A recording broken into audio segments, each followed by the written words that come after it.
band, but unfortunately they declined or couldn't do it. And those boys and girls have played.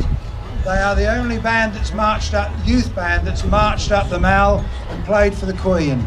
They've played in Red Square and they've played in New York. So, you know, they're a well-versed band. And they take children off the street. No, I don't mean literally off this lovely voice. So, and she'll, I think, end the afternoon for us. So please, afterwards, don't go away. Just go down to that stage where you can hear all that noise going on at the moment and listen to Luna. So well done. Thanks for coming.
Ladies and gentlemen, would you like to put your hands together for Lady Claire of Euston?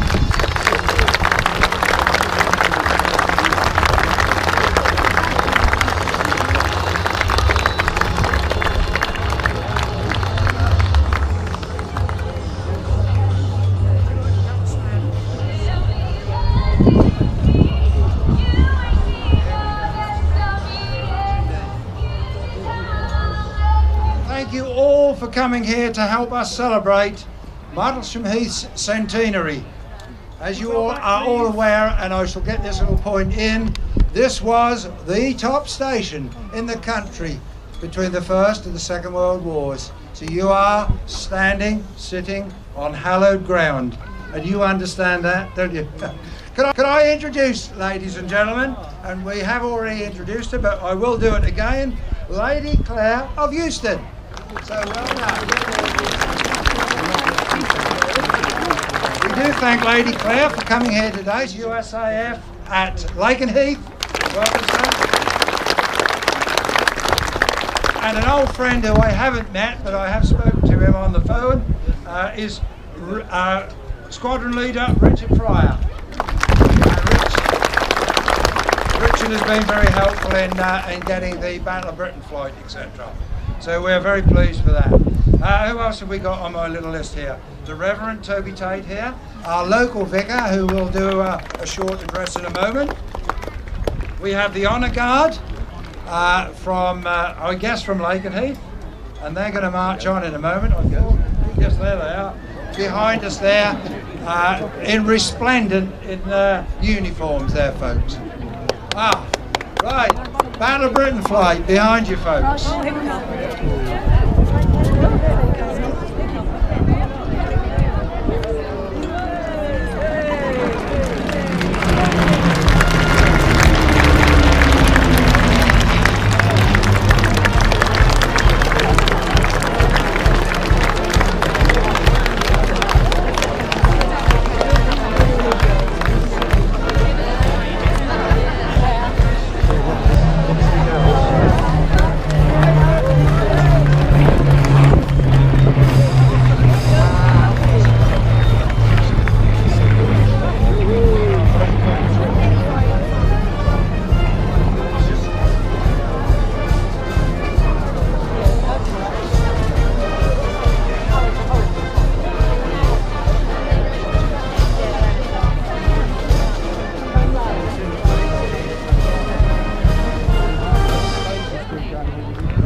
lot.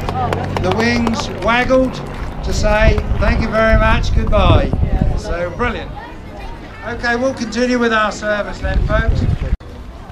Lord Lieutenant, Reverend, gallant and distinguished guests, ladies and gentlemen. Can you hear me all right? Yes. Yeah. Thank you. Good, good.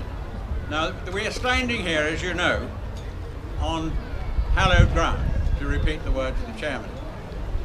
Just underneath us was the runway, the main runway, for RAF Martlesham Heath. And my job is to talk about the RAF station during war periods. And it's a great honour for me to be here covering this task. There's not much to see from where we are about the airfield as it was. But just over there, of course, we've got the control tower, which is maintained and preserves the history of this airfield and will continue to do so for generations. And we owe a great round of thanks to the Martlesham Heath Aviation Society for their work in doing that. Now, we owe a big debt of gratitude to all the gallant, brave and selfless servicemen and women who served here during the Second World War. But before enlarging on that, can we just go back in time a little bit and remember that this airfield, before it was RAF, was run by the Royal Flying Corps, and they worked on an experimental basis for weapons and aircraft in the very early days, 1916, 1917. Flying then, even in beautiful weather, was an extraordinarily hazardous business. But they plugged on, developed aircraft and brought aviation to the fore so that it could become a very important and today supreme act of warfare engagement. But before that, youngsters here might not be aware that warfare was entirely in the hands of the land forces and the naval fleet. Heath and myself, thank you for your kind invitation to be a part of the Martlesham Heath Century Celebration.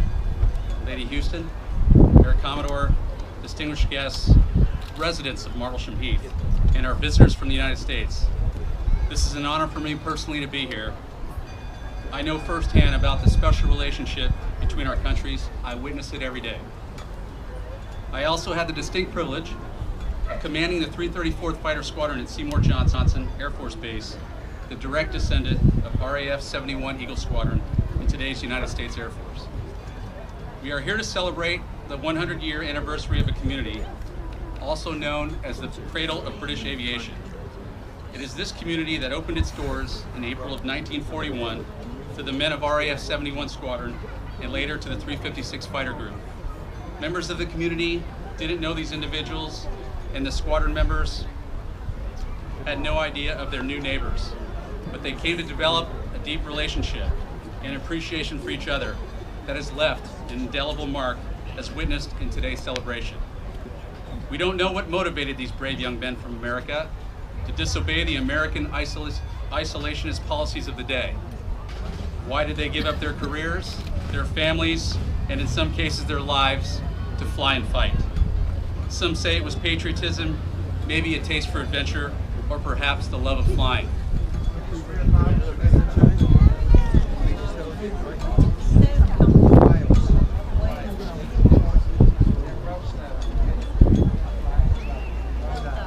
you very much. Thank you. Right, thank you, Lady Claire, for that. Absolutely super. Brilliant. Right.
Colonel Yates, the Brentwood Imperial Youth Band, brilliant.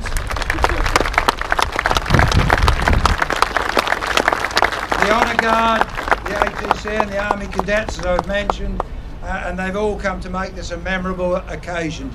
We would also like to thank, I'd like to thank, the committee of MH100, and I sat on that committee as, yes, by all means, please.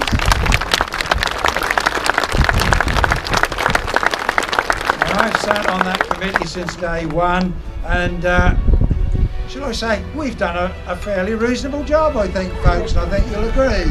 But